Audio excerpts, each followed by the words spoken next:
এই যে জাতিসংঘ সফরে আমরা যা দেখলাম, মানে এখন তো সফরটা চলছে একদম এয়ারপোর্টের যে ঘটনা আমরা দেখলাম, ডক্টর ইউনূস প্রোটোকলের সাথে বেশ শান শৌকতে বেরিয়ে গেলেন, অন্যদিকে ডিম খেলেন আক্তার, গালি খেলেন যারা, হেনস্থা হলেন মির্জা ফখরুল ইসলাম আলমগীর, অন্যদিকে জামাত ইসলামের নায়েবে আমির তাকেও দেখলাম স্বাগত জানিয়ে নিয়ে যাওয়া হলো।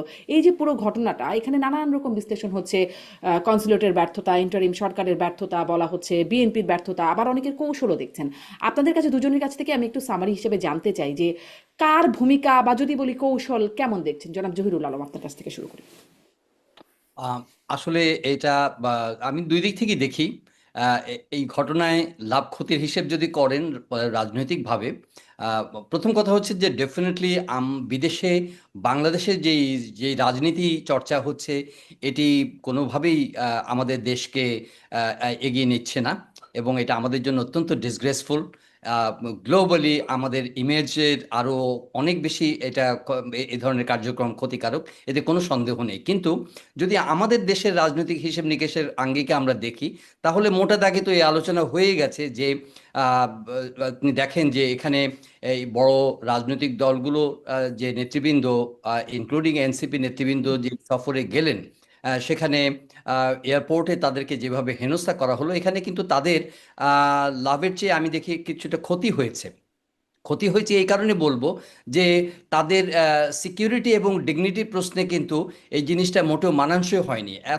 এত বড় রাজনৈতিক দলের নেতৃবৃন্দ সেখানে এয়ারপোর্টে নামলেন, তাদেরকে ওয়েলকাম করার জন্য, তাদের প্রপার সিকিউরিটি এনশিওর করার জন্য। এটা কিন্তু শুধুমাত্র ইন্টারিম গভর্নমেন্টের ব্যর্থতা হিসেবে আমি দেখি না, আমি একই সঙ্গে তাদের রাজনৈতিক শক্তিরও একটা কিন্তু এখানে ব্যর্থতার পরিচয় তারা দিয়েছে। দেখেন, বিএনপির পক্ষ থেকেও কিন্তু সেখানে সেই টার্মিনালে কোনো লোকজন ছিল না, এবং তারা অন্যত্র ছিলেন। তার মানে they were not aware of about this arrival. এখানে যেই টার্মিনালে তারা পৌঁছেছেন সেখানে তাদের উপস্থিতি ছিল না, এনসিপিরও ছিল না। অন্যদিকে আপনি জামাতের কথা বলেন, তারা যথেষ্ট প্রস্তুত ছিলেন এবং সেখানে তাদেরকে ওয়েলকাম করে তাদের নেতাকে তারা মোটামুটি যত্নের সঙ্গে তারা তাকে নিয়ে উদ্ধার করতে পেরেছেন।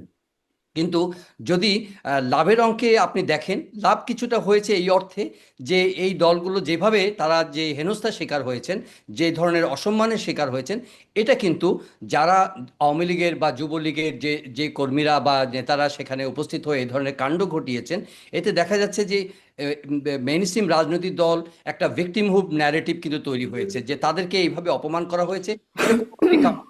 বিদেশের মাটিতে তারা বিদেশে সফরে গেছেন, জাতিসংঘ সফরে গেছেন, তাদেরকে এভাবে মানে অপমানজনক বিহেভিয়ার করা, নিজের দেশের মানুষের রাজনৈতিক মানে বৈরিতার সুযোগ নিয়ে, এটা তারা ইন্টারন্যাশনালি এটা প্রজেক্ট করতে পারবে যে আওয়ামী লীগ দেশে আপনার অভ্যুত্থানকালীন সময়ে তারা যেই অনাচার অত্যাচার করেছে, মানুষের উপর যেভাবে নির্যাতন করেছে এবং যেই সব হত্যাকাণ্ড চালিয়েছে, সেই একই ধরনের এগ্রেসিভ আচরণ কিন্তু তারা কন্টিনিউ করছে। এটা তারা রাজনৈতিকভাবে বা দেশে এবং বিদেশে প্রচার করতে পারবে, এবং সেটা দেখেওছে মানুষ। কাজেই এটার কিন্তু একটা ইম্প্যাক্ট কিন্তু আমাদের ব্যাক ইন হোম এখানেও কিন্তু পড়েছে। দেখেন, আওয়ামী লীগের লোকরা সেখানে প্রতিবাদ বিক্ষোভ করছে, তাদেরকে নানাভাবে অসম্মানিত করার চেষ্টা করছে, কিন্তু একই সঙ্গে তারা এটাও কিন্তু মনে রাখতে হবে, তাদের ওইসব আচরণের কিন্তু খেসারত কিন্তু এখানে যারা আওয়ামী পরিবার আছে বা আওয়ামী সমর্থক আছে, বা যারা আওয়ামী লীগের সিম্পাথাইজার আছেন, সহানুভূতিশীল আছেন, তাদের উপর কিন্তু এই এই এই কি বলে যে এই ধরনের প্রতিশোধ বলেন বা রেট্রিবিউশন বলেন বা এই ধরনের প্রেশার বলেন, সেই প্রেশারগুলো কিন্তু তাদেরকে সহ্য করতে হবে। আমার মনে হয় যে এটা দুদিক থেকে। এই যে প্রতিশোধ তো আসলে সহ্য করতে হচ্ছেও, আমরা দেখছি তাদের সমর্থক বা নেতারা যারা আছে তাদের বাড়িতে দেশের হামলার ঘটনা ঘটছে। এটিও আসলে কতটা যৌক্তিক এটি শুনতে চাই আপনার কাছ থেকে। ন্যাশনাল ইন্টারন্যাশনাল ইম্প্যাক্টের কথা বলছেন আপনি, ইন্টারন্যাশনালি ধরেন কদিন ধরেই কথা যেটা হচ্ছে, বিশ্লেষকরা বলছেন যে এরকম ঘটনা তো ঘটেই, ডিম ছোড়া, অনেক সময় না, বোতল ছোড়া, শারমিন, একটা এমনকি জিনিস। জুতা ছোড়া, না, অবশ্যই এরকম। শারমিন, না, এখানে সরি, আপনি এটা ইন্টারন্যাশনাল নর্মসে ডেফিনেটলি প্রতিবাদ বিক্ষোভ খুবই অ্যাকসেপ্টেড একটা হয়তো নর্মস, ঠিক আছে।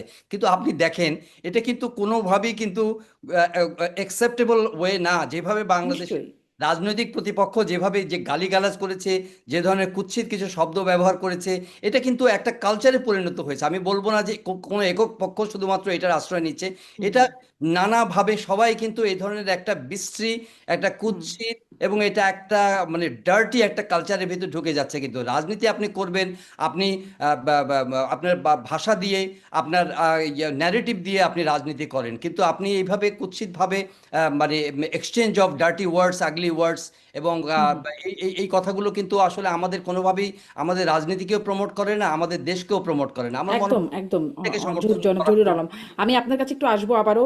মানে আমি আসলে এটাই বলছিলাম যে এটা খুবই নিন্দনীয়, মানে দেখতে খুবই সবাই নিশ্চয়ই আমাদের সবার কাছে বিষয়টি খুবই খারাপ লেগেছে। কিন্তু যেটি বলছিলাম যে আমরা দেখি এখানে ট্রাম্পকে পর্যন্ত মানে তার শরীরের আকৃতি নিয়েও নানান রকম স্ল্যাং ব্যবহার করে কথা বলা হয়। এটাও একটা ইন্টারন্যাশনাল ইম্প্যাক্টের কথা বলছিলাম, তো আমি এই জিনিসটা আরেকটু বোঝবার জন্য আপনার কাছে জিজ্ঞাসা করছি। আর ন্যাশনাল ইম্প্যাক্ট সম্পর্কে আপনার কাছে আরেকটু জিজ্ঞাসা করবো। আমি আনিস আলমগীর আপনার কাছে একটু বিশ্লেষণ জানতে চাই, সামারি কি পয়েন্টস, কার ভূমিকা কেমন দেখলেন, কার কৌশল কেমন দেখলেন, কার থলেতে কি লাভ ক্ষতির হিসাবটা যুক্ত হলো?